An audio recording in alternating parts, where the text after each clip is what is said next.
Hello everyone and welcome to another episode of Tom's Gadget Garage. Today I'm out here with the VMAX VX2 Hub at Phoenix's South Mountain to see if this scooter has what it takes to make it up my endurance hill climb. Now if you follow my channel for a while, you'll know this is a 17-mile round trip up and down windy mountain roads, and ultimately is a stress test for these scooters to see just what they're capable of in terms of hill climb over extended periods of time. Now, for this particular ride, I am cruising around in sport mode, and this particular scooter does have two primary drive modes, Eco and Sport. Both of those speed modes will take you to the same top speed, which by default is 21.7 miles an hour. However, Sport mode does give you more torque and acceleration. Now, if we need it, we've also got Beast mode, which will take this scooter upwards of 33 miles an hour, which is absolutely insane, especially considering this is a small form factor scooter that weighs in just around 56 pounds. Now for today's ride, there are three lookout points that we're after. The first one is Dobbins Lookout, followed by Buena Vista, and finally Gila Valley Lookout at the very top. And if all goes well, that'll take us up about 9.5 miles all the way to the top of the mountain. And that's pretty much going to be nearly continuous incline the entire way up. And so I'm excited to see how this scooter does. Now this VMAX VX2 Hub isn't your regular single motor commuter scooter, because this thing does have a 500 nominal watt motor which can crank out 1900 peak watts of power. In fact, on some of my other hill climb tests, including my extreme hill climb test up at 23% grade, I saw over 2000 watts of peak power. And so you're looking at a single motor scooter that is able to, keep up with some dual motor scooters on certain inclines. So pretty impressed with this thing so far, but we'll see how we do today. Now I'm grateful I'm able to take this scooter out today, because over the next 4 to 5 days we're supposed to get some intense rainy conditions coming out of the Pacific. So this might be the last scooter ride I can do for the next week or so. We'll see. But as you can see so far on this incline, this scooter is doing a fantastic job. Now once we get higher up the mountain, I'll probably just throw it into boost mode. I'm always careful coming up these mountains, because like I said, this is a stress test, and I don't want to go like pedal to the metal the entire time on a single motor scooter, because one thing to factor into the equation here is that there are very few people on this mountain right now. And the last thing I want to do is have like an overheating scooter and be stranded on the side of the road. And so I take these a little bit cautiously, but once we get up higher, if everything's going well still, I'll throw this bad boy into beast mode and we'll fly up the rest of the mountain.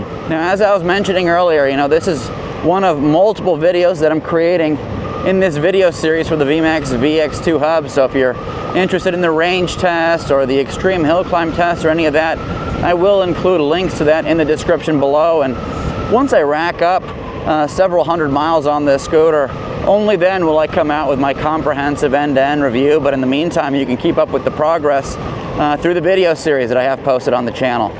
Now throughout this ride, we are going to have roads that are in various conditions. A lot of them have been resurfaced closer to the second half of the ride, so that's really nice. But there's going to be some bumpy sections, and the good news is this VX2 Hub is a full suspension scooter. So it does have hydraulic front fork suspension, as well as an elastomeric rear suspension, or rubber rear suspension. I'm going to tell you right now, that rubber rear suspension has more travel than any other scooter that I've tested with a similar setup. And so that travel rivals what you'd find on coil spring suspension. And so overall, it makes for a very comfortable ride. I'm overall very impressed with how smooth this particular scooter rides. And so far, it's doing well. I weigh in at 200 pounds, and with all the gear, water, full face helmet, everything that I'm wearing, probably closer to 205, 210. And even with that, the suspension still got ample travel for me.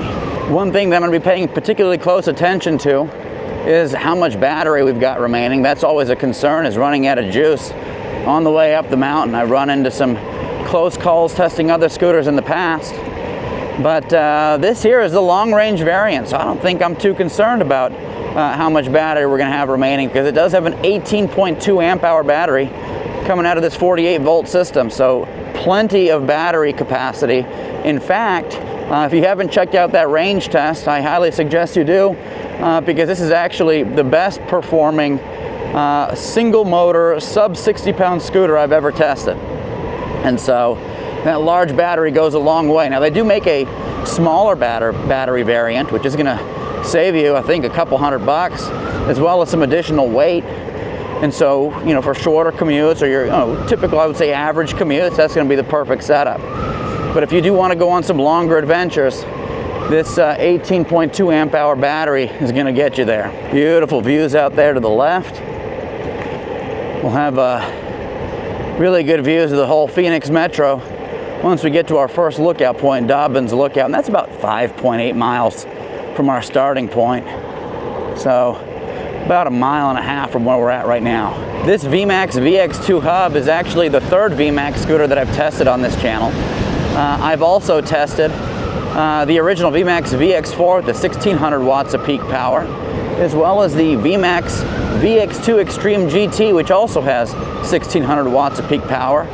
And those two are fabulous. So if you're looking for a larger kind of full suspension scooter, that VX4 is a solid choice. And that VMAX VX2 Extreme GT, although it doesn't have a suspension, it's very lightweight, so it's a very portable commuting solution with an insane amount of power. Perfectly suited for people that live in places with lots of hills. Got a little bit of a downhill section here. Go ahead and let gravity do the work. This particular scooter does have an interesting brake setup. So it's got a drum up front. It's got a disc brake in the rear. I believe it's 160 millimeters, so pretty large for a scooter. And then it's also got electronic regenerative braking. And so when you pull on these brake levers, it also activates that electric motor to help slow you down, which reduces wear and tear on your scooter. Also helps put some juice back into that battery. One of the nice things about having a drum up front is that drum brakes don't have as much bite as disc brakes. So that significantly reduces the possibility of you going over the front handlebars, you know, as a result of braking with the front brake too hard. You know, that's something that I've come to appreciate. Sometimes scooters with disc brakes have very good bite, extremely good stopping power, and if you're not paying attention, or if you're like me, you ride e-bikes and scooters and you accidentally pull on that front brake lever because it's switched with scooters and e-bikes, you could end up going over the handlebars. And so I can appreciate having a drum up front. As long as the overall braking situation is sufficient for my riding, I'm happy. And I can tell you right now, the braking setup on this scooter is more than sufficient for pretty much any scenario you're going to run across. All right, folks, so as you can see, it's pretty windy up here. I don't know how the microphone sounds, but we officially made it up to our first lookout point. This is Dobbins Lookout. And once again, I apologize for any wind noise. It's getting really windy up here, but as you can see, we got downtown Phoenix straight ahead. We've got Camelback Mountain way out over there, which is where I do my extreme hill climb test. We got Tempe, Arizona, where I do all my night rides. Basically, Tom's Gadget Garage testing ground, all in one frame. But anyways, always a blast coming out here. Before it gets too much windier, I'm gonna go ahead and continue on our journey up the mountain. Battery is sitting right around 60%. You know, when you let these scooters rest for a bit, that voltage will creep up over time. Now, from a mileage perspective, we're officially at 5.8 miles. And so it's going to be just south of 2 miles to our next lookout point, which is going to be Buena Vista Lookout. Let gravity do the work here. Beautiful views of the valley to the right as well. In terms of portability, this VMAX VX2 Hub does weigh in at 56 pounds, which puts it pretty close to the Segway 9BOT Max G3, the 9BOT Max G2, about 6 pounds heavier than the Apollo Go and quite a bit lighter than the Segway ZT3 Pro, so pretty much middle of the pack. But what's nice about it is it does have a little bit shorter wheelbase than a scooter like the 9BOT Max G3, which makes it even easier to throw into the trunk of my car. You know, so you know, compact size, portability is going to be a factor. This thing definitely breaks down relatively small. It's also got what I think are the perfect width handlebars, and so, you know, if you're going to be storing it in a trunk of a sedan or on the back seat of a sedan or something like that, you know, you should be able to get it in there just fine. But even though it is a smaller portable scooter, it's very comfortable. The suspension setup on here is fantastic. one of the things that I really like about this scooter is the fact that it has a fully functional rear kick plate. And that's going to be a must, you know, for scooters that are cranking out 1900 or 2000 watts of peak power. It allows you a more sporty kind of stance rather than, you know, not having a kick plate and riding around flat-footed. And so I'm happy they made that change, and they also improved the latching mechanism in the rear, so you don't have to worry about the latching mechanism coming undone when you fold the scooter. All right, folks, so we are officially at Buena Vista Lookout. I'm going to go ahead and continue on our journey because it's getting windier and windier up here. So I want to make it to the top with you still being able to hear me in the microphone. But yeah, Buena Vista Lookout. We are at right around 7.5 miles. So we'll continue on our journey up to Gila Valley Lookout, and then we'll get a solid read on the battery. Right now, percentage-wise, it's saying 48% with no load. So probably right around 50 once the scooter rests for a moment. The tires on here are 10-inch tubeless pneumatic tires. So no tubes here, no solid tires or anything like that. And they do have a city tread to them. So this is a scooter that's designed to be ridden on paved surfaces, even though it's got a full suspension. The stock setup here is for surfaces just like this. I did take it on some hard-packed dirt, did just fine on there as well. But if you are going to be riding on, you know, bumpier roads and stuff like that, the suspension is really nice and rivals the suspension of some of its top competitors. And most importantly for me, the suspension is silent. You don't have any kind of banging around or anything like that. And so I really appreciate that. I don't like to hear noises coming out of my scooter suspension components, you know, metal on metal banging around. All right, folks, we got a windy road ahead. I'm going to put us into beast mode. I'm going to hit this power button 5 times. 1, 2, 3, 4, 5. And we got an audible indication that beast mode has been enabled. That's another improvement they made over the previous generation. Previous generation, you'd click that button 5 times and there'd be nothing. You just have to test it out and see if it was actually activated. But with this, it's all good. Gives us that audible indication. Same thing with cruise control. Hit the button 3 times, it activates cruise control. Maintain that speed and it'll auto engage. All right, so we are coming up what I call the ridge. This is one of the steepest sections of our incline today.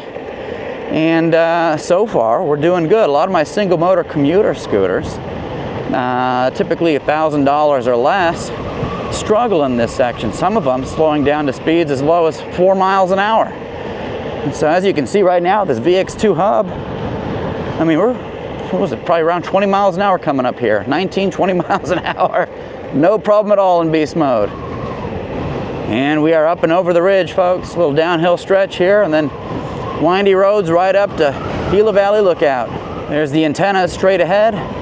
Those sit atop South Mountain, so we'll be more or less on their level by the end of this ride. So coming through here, wow, I mean, this scooter's got really nice handling.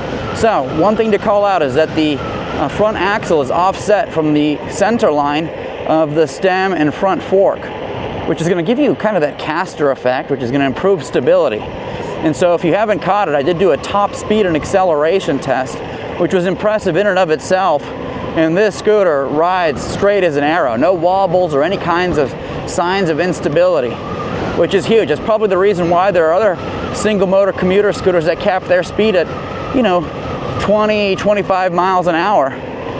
It could be due to, you know, stability concerns. And so this setup is fantastic, and Segway has a similar axle offset as this. And so it's nice to see more and more companies doing that.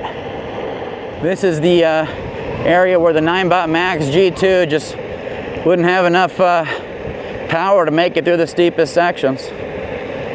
This one here, we're making it through just fine.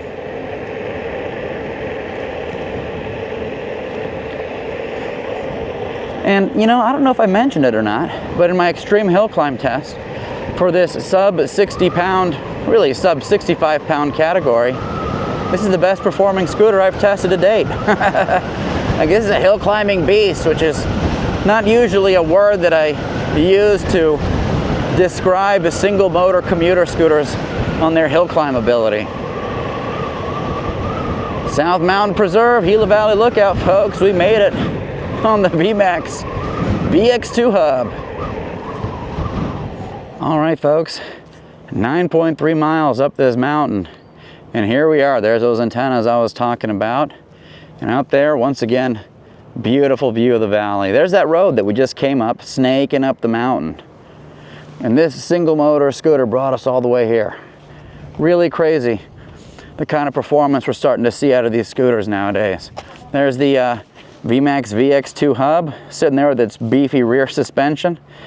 And this thing did a fantastic job. Now the test that we're about to do with this scooter is our downhill test, which will give us ample opportunity to test out the stability of the scooter, but more importantly, those brakes. So we've got the front drum brake as well as that rear disc brake.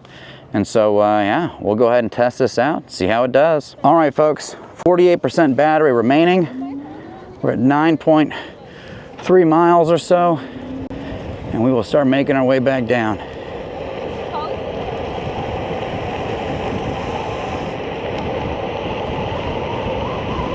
So as I was mentioning, front drum, rear disc brake. We'll see how these things hold up today.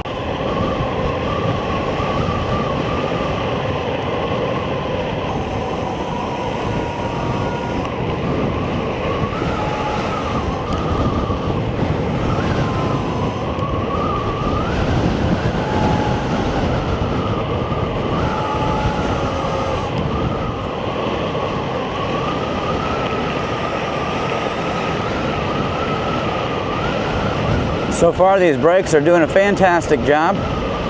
No concerns in that department, but we'll see how it does through some of the steeper sections up ahead.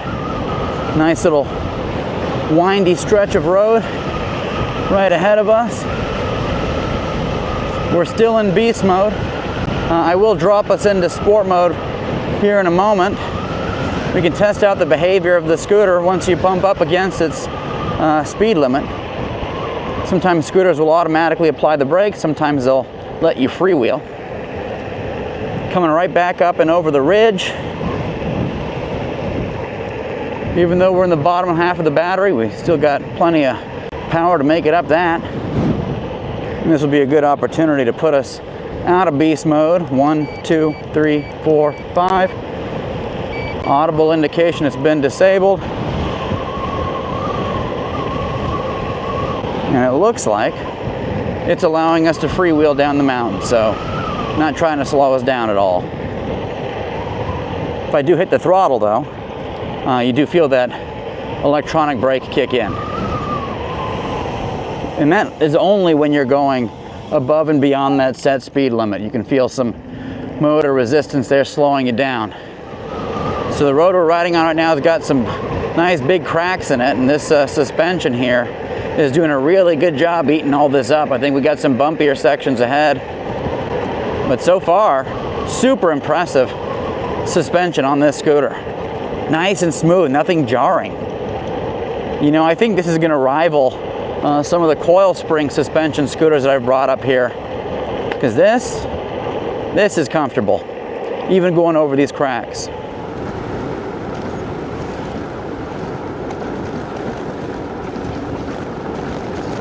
Here's some bumpy sections here, but so far, super impressive suspension on this scooter. Nice and smooth, nothing jarring. I'll have to review footage of me riding some other scooters up here, but in this class, this might be the best performing suspension on this type of terrain that I've tested to date. And that says a lot. There's a lot of really solid competitors out there. All right, so we are going down what I call the shadow of the mountain. Obviously we already made it up. This is the grueling hill climb stretch, but now we're just coasting down, letting gravity do all the work.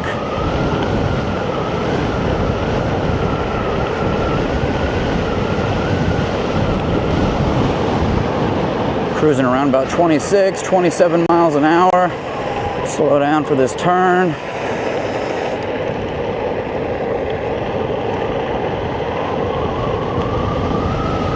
I mean, going over these cracks, I mean, this suspension is fantastic. Now, one thing I do want to mention about this suspension is that when I got it out of the box, after riding it around, and I think it was my first impressions video, maybe my range test, I did mention that the suspension felt a little firm, and that it was kind of loosening up over time, but still on the firm side. And when Paul Somerville over at VMAX heard me say firm and VMAX VX2 Hub in the same sentence, he actually reached out. And as it turns out, there might be some scooters in the first batch that just need an additional washer or spacer for the front axle.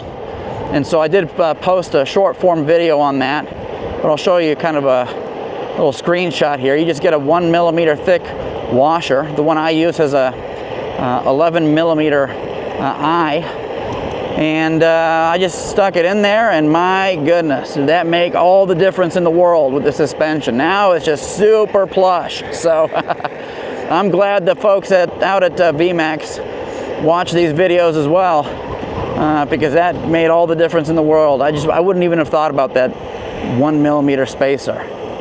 You know, when those forks aren't perfectly parallel, they could get a little sticky, which gives it that firm feeling to it. So they did say they're going to address that with all their future batches. So just keep that in mind. If you're riding around and your front fork feels stiff, you probably need a washer. All right. It's all downhill from here, folks. Right now, gravity's doing all the work for us.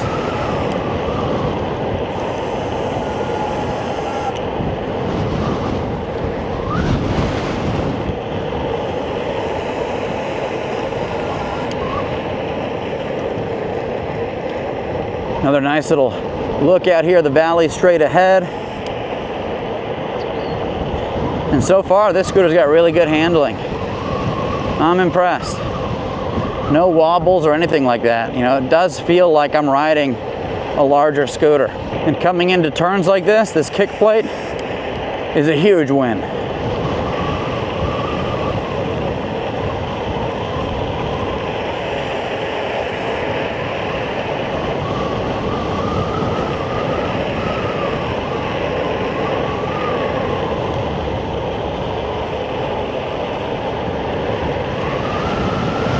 And here we are, you know, cruising around at higher speeds, and this scooter here has got fantastic stability.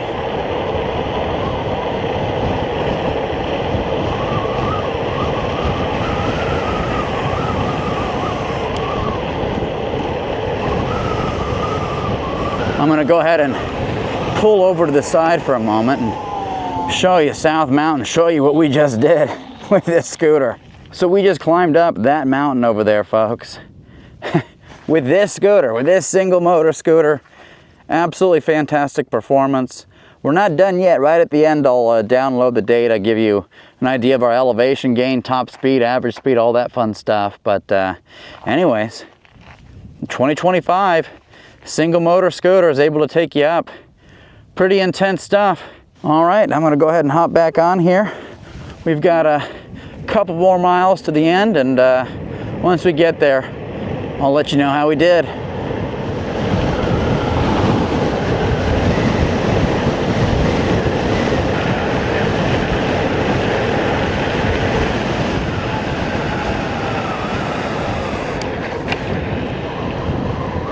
Gotta love those speed bumps. But, you know, even going over that at speed, you don't even hear the suspension. I mean, it is dead silent. We'll try that again. This one here is a little more rough. You don't hear anything. I love it. All right. We are just about back to our starting point. There's the Mazda that I brought this scooter here with. We are officially done. All right, folks, I just downloaded the data here. Looks like on this particular ride, just south of 17 miles, so 16.97 miles round trip. We had an average moving speed of 20.1 miles an hour. We had a top speed on the way down of 30.3 miles an hour. Elevation gain, 1,903 feet, and we were cruising around today for just shy of 1 hour. So as you can see, South Mountain was no match for this VMAX VX2 Hub today. And even though this is a small, relatively lightweight, compact, single motor electric scooter, this thing powered up every single one of those inclines, especially in beast mode. In terms of suspension, this is probably among the best, if not the best feeling suspension on this particular route that I've ever tested in this particular scooter category. And coming down that mountain, stability was on point. And you saw it for yourself. Those brakes did a really good job of allowing us to control our descent and stop when we needed to. And so overall, absolutely impressed with this scooter. I will include a link to all the other videos I made in the description below. And if you do want to pick one of these up, I will include an affiliate link as well as any available coupons. And if you use those to make your purchase, it absolutely helps support this channel and keeps the wheels moving on future reviews. As always, thank you so much for tuning into Tom's Gadget Garage. We'll see you next time.